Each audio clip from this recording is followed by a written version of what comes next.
नमस्कार साथियों। आज हमारे साथ नगर चर्चा में शामिल हैं हनुमानगढ़ भाजपा जिला अध्यक्ष प्रमोद जी डेलू। प्रमोद जी, सबसे पहले तो आपका बहुत बहुत स्वागत है आवाज 24 के प्लेटफॉर्म पे। नमस्कार। आपको भी बहुत बहुत धन्यवाद कि आपने मुझे यहाँ समय दिया और आप सबसे बातचीत करने का अवसर दिया। प्रमोद जी, सबसे पहले हम शुरुआत करते हैं कि आप जिलाध्यक्ष बने हैं। जिलाध्यक्ष की दौड़ में बहुत सारे नाम चल रहे थे। कुछ लोग तो ये कहते हैं कि आप पहला विकल्प नहीं थे। लोग ये कह रहे थे कि भी कुछ पार्टी चाह रही थी ये बने, कुछ चाह रही थी वो बने, इसलिए कि किसी और पे सहमति ना होने के कारण आप पे सहमति बनी। तो इस बारे में आपका क्या कहना है? देखो, मैं तो आज भी कहता हूँ कि पहला विकल्प मैं नहीं था। संगठन ने जिसको चाहा उसको बनाया। भारतीय जनता पार्टी ये ऐसा संगठन है जो संगठन के हित में और राष्ट्र के हित में और अपने विचार के हित में सोच करके किसी को जिम्मेदारी देते हैं। ये बात सही है कि लाइन में खूब थे, संगठन में सब कार्यकर्ता काम करते हैं, सबकी इच्छा रहती है कहीं ना कहीं उनको पद मिले या कोई आगे होकर के काम करे। इच्छा रहती है और रहनी भी चाहिए। यदि किसी की इच्छा नहीं रहेगी तो काम भी इतना उत्साह से नहीं होगा। लेकिन ये तय है कि जो संगठन करता है वो उसी के अनुरूप सब कुछ होता है। प्रमोद जी, हम ये देखते आ रहे हैं कि हनुमानगढ़ विधानसभा पे राजनीतिक नेतृत्व है वो ज्यादा हावी रहता है बनिस्पत संगठन नेतृत्व के। तो भी ऐसे उसके अंदर आप अब निर्दलीय विधायक हैं जो जिन्होंने भाजपा को समर्थन दे रखा है और हारे हुए जो भाजपा प्रत्याशी हैं, इन दोनों में आप सामंजस्य कैसे बैठाएंगे? सामंजस्य पहले की अपेक्षा ठीक है। रही बात राजनीतिक क्षेत्र की या सरकार के काम की, सरकार ने सरकार को अपने हिसाब से काम करना है, करती रहेगी। संगठन के हिसाब से काम करता है। संगठन के विचार, संगठन के कार्यकर्ता, संगठन ने जिसको टिकट दी वो प्रत्याशी। हार जीत अलग विषय। राजस्थान में 200 चुनाव हुए थे, सब नहीं जीते, हनुमानगढ़ भी उसमें से एक है।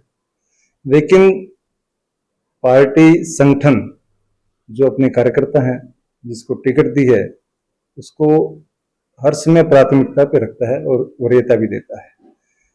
जहां काम ठीक होंगे, बातचीत अच्छी होंगी, वो काम स्पष्ट होंगे। सरकार ने भी जो लक्ष्य रखा है राजस्थान के विकास का, जनता के विकास का, गरीब के विकास का, हर प्रकार के काम प्राथमिकता में रहते हैं और सरकार यही कर रही है। मुझे आपको ये जो ताज मिला है, हम इसको कांटों भरा ताज बोलेंगे क्योंकि आप 4 विधानसभा हारे, फिर लोकसभा हारे। तो ये आपके जिलाध्यक्ष बनने के बाद में इस क्रम में कुछ बदलाव आएगा या ये नगर परिषद चुनावों में, चुनावों में ऐसे ही चलने वाला है?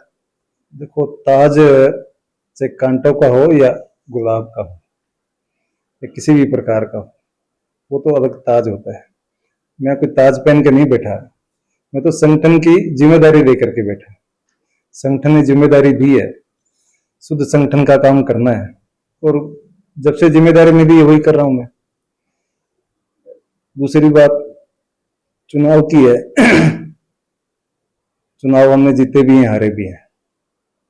कुछ परिस्थितियां कुछ समय के हिसाब से अलग हो जाती है, लेकिन भारतीय जनता पार्टी ऐसी पार्टी है जो हर समय पॉजिटिव विषय लेकर के चलती है, सकारात्मक।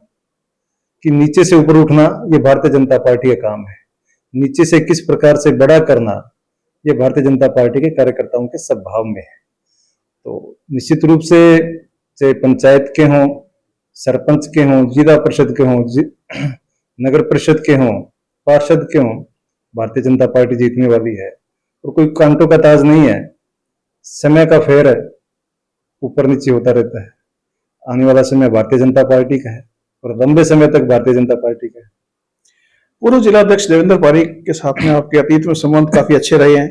आप उनके कार्यकाल के दौरान जिला उपाध्यक्ष भी रहे हैं, लेकिन अब आप जिलाध्यक्ष हैं और उसी जिले के जिलाध्यक्ष हैं।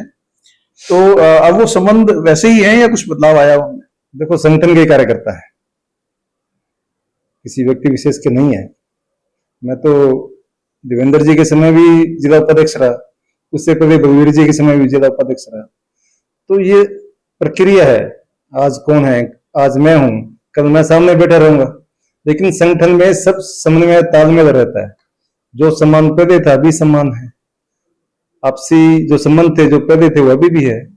इसमें कहीं कोई ऐसा विषय नहीं है कि आज वो है मैं हूं नहीं हूं।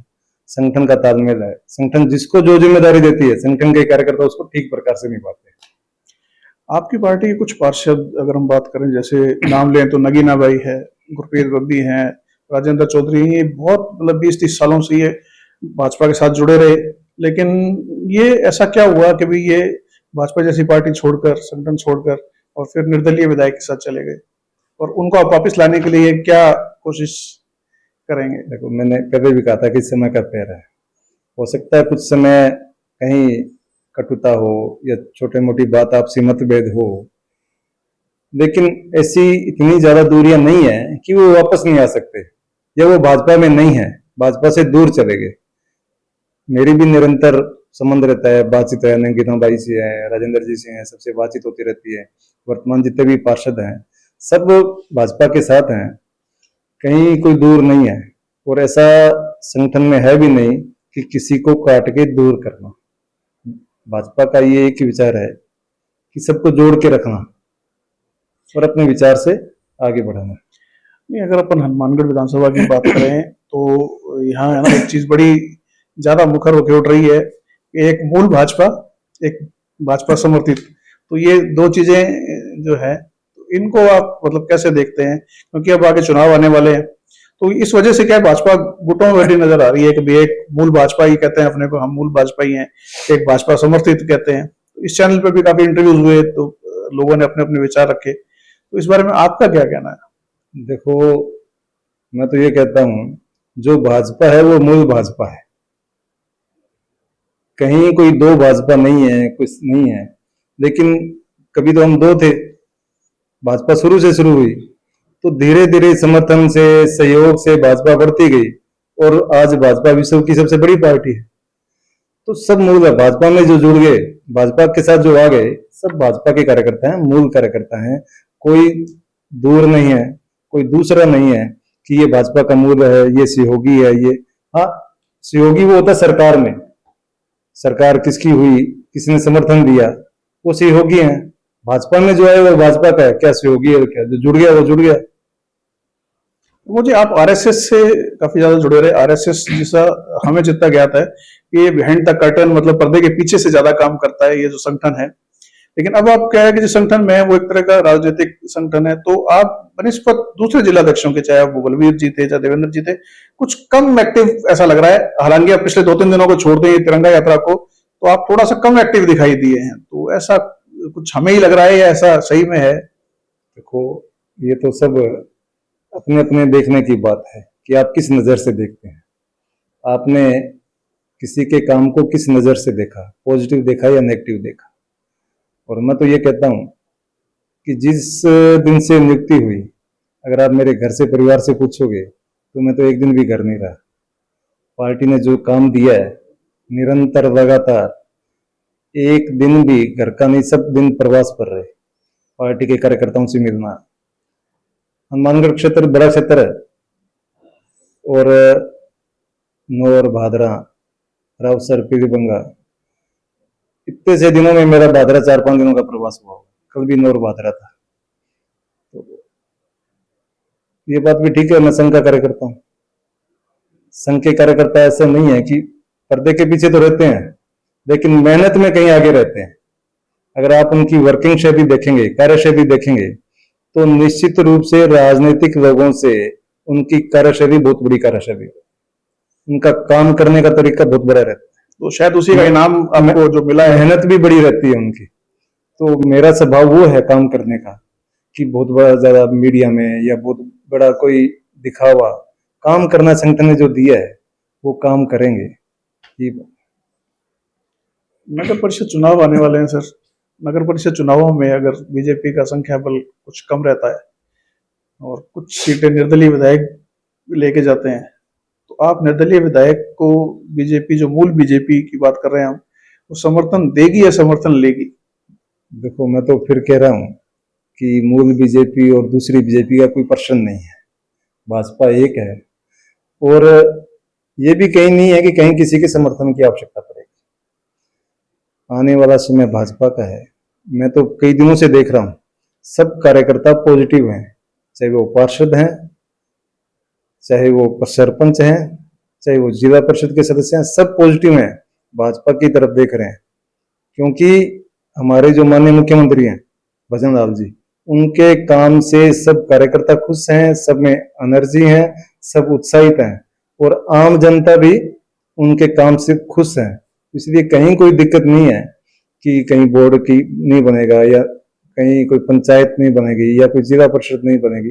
निश्चित रूप नहीं, से 100% मैं आपसे कह के जा रहा हूं आज कि भारतीय जनता पार्टी का वोट बनने वाला है। मुझे एक्चुअल में ये सवाल इसलिए उठ रहा है कि अभी लोगों को बड़ा एक ना कंफ्यूजन है कि ये जो सत्ता के जो पावर है ये किसके पास में है। जो हारे हुए आपके प्रत्याशी हैं भाजपा के या जो हमारे निर्दलीय विधायक हैं, और कुछ लोग ये कहते हैं कि भी ये जो सत्ता का जो पावर की जो चाबी है ना, ये हमें इस चुनाव से पता लग जाएगा भी किसके पास में है।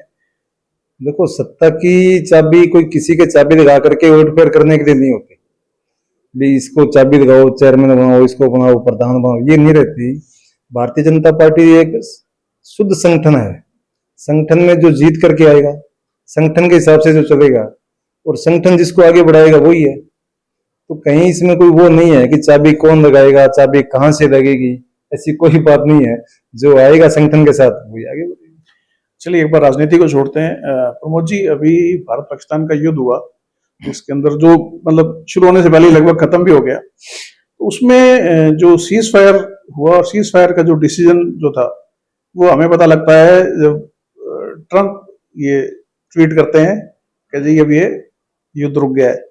तो ये थोड़ा जनता को नागवार गुजरा कि भी हमारे देश का अगर कोई वो है तो वो बाहर बैठ के लिया जा रहा है। तो इस बारे में आपका पर्सनली क्या कहना है? देखो, पहली बात तो ये है कि युद्ध शुरू होने से पहले खत्म नहीं हुआ। हमारा जो सिंदूर ऑपरेशन है भारत सरकार का, भारतीय सेना का, सिंदूर ऑपरेशन में जितनी सफलता भारतीय सेना ने प्राप्त की है, सबसे पहले तो मैं भारतीय सेना को सैल्यूट करता हूं कि जिस लक्ष्य को लेकर के हमने आगे बढ़े और ये काम शुरू किया इस आतंकवाद के खिलाफ, आतंकवाद के ठिकाने सीधे हमले करके उनको खत्म करने का काम भारतीय सेना ने किया है। हमारा काम को युद्ध करना नहीं था, ना सोच थी कि हमको युद्ध करना है, और युद्ध तो शुरू ही नहीं हुआ था। आतंकवाद पे हमला हुआ, उन्होंने अपने को आतंकवाद का वो सिंदूर मिटाने का काम किया। तो भारतीय सेना ने और भारत के नेतृत्व ने आतंकवाद के ठिकानों को खत्म करने का काम किया, वो हमने किया, सफलता से किया। नहीं, रही ऑपरेशन बात दूसरी, मैं बता रहा हूँ, आप उसी पे आऊंगा। दूसरी, ट्रंप, आप कह रहे हैं कि ट्रंप ने तो 2 दिन बाद में दूसरा ट्वीट भी किया कि हमारी कोई मध्यस्थता नहीं थी। अब कोई सोशल मीडिया में बढ़ करके कुछ भी लिख दे, आज मैं यहां से निकलते ही सोशल मीडिया में कुछ लिख दूं, जरूरी नहीं है कि वो मैं वही अंदर करके आया। जो हुआ भारत के दम पर हुआ, भारत की सेना पर हुआ, भारत के सामने पाकिस्तान की सेना ने घुटने टेके, भारत की सेना के सामने पाकिस्तान की सेना ने माफी मांगी और उन्होंने कहा भी सीज फायर को रोको, तब जाकर के रुका, किसी की कोई मध्यस्थता नहीं थी। अब दूसरी पार्टियां कुछ भी कहे, मैं तो कहता हूँ राष्ट्र हित में ऐसी बात सोचने भी नहीं चाहिए कहीं। चलिए अब आपके अगर गृह नगर की बात करें, संगरिया की, तो इन 5 विधानसभाओं में अगर कोई सबसे बड़ी हार हुई थी तो संगरिया से हुई थी। तो अब अगले अगर बात करें तो क्या तैयारियां हैं आपकी वहां पे, क्योंकि अभिमन्यु पुनिया जी जो है वो आज भी बड़े एक्टिव हैं, बड़ा अच्छा काम कर रहे हैं। तो मतलब आपकी क्या तैयारी है अगली बार के लिए? देखो, भारतीय जनता पार्टी ने गुरदीप जी को टिकट दी, धर्मेंद्र जी को दी, अमित जी को दी, मटोरिया जी को दी, सबको टिकटें दी। संजीव जी एक जीते, सब जगह बाकी हारे। संगरिया कोई अकेला नहीं था, कहीं कम से हारे, कहीं ज्यादा से हारे। लेकिन अब हम सब कार्यकर्ता, भारतीय जनता पार्टी का एक एक कार्यकर्ता अपने मुख्यमंत्री जी के आदेश के अनुसार, अपने प्रदेश अध्यक्ष जी के आदेश के अनुसार सब नीचे तक काम करने में लगे हुए हैं। आज भारतीय जनता पार्टी की तिरंगा रैली है, या तो सब वर्ग की, लेकिन चलो आह्वान है भारतीय जनता पार्टी का, बहुत बड़ी मात्रा में अच्छी रूप से वहां की तिरंगा रैली होगी। तो कार्यकर्ता एनर्जी के साथ लगे हुए हैं, कहीं पीछे हटने वाले नहीं है। संगठन लगा हुआ है, संगठन अपना काम कर रहा है। चलिए प्रमोद जी, बहुत अच्छा लगा आपसे बात करके। हालांकि आपको कांटों पर ताज मिला है, लेकिन उन कांटों को निकालने के लिए आपके पास काफी समय है। तो हम चाहते हैं कि आपका उज्जवल भविष्य की कामना करते हैं कि आपका ये कार्यकाल बहुत बढ़िया रहे और यादगार रहे। जय हिंद, जय जय भारत। भारत, धन्यवाद।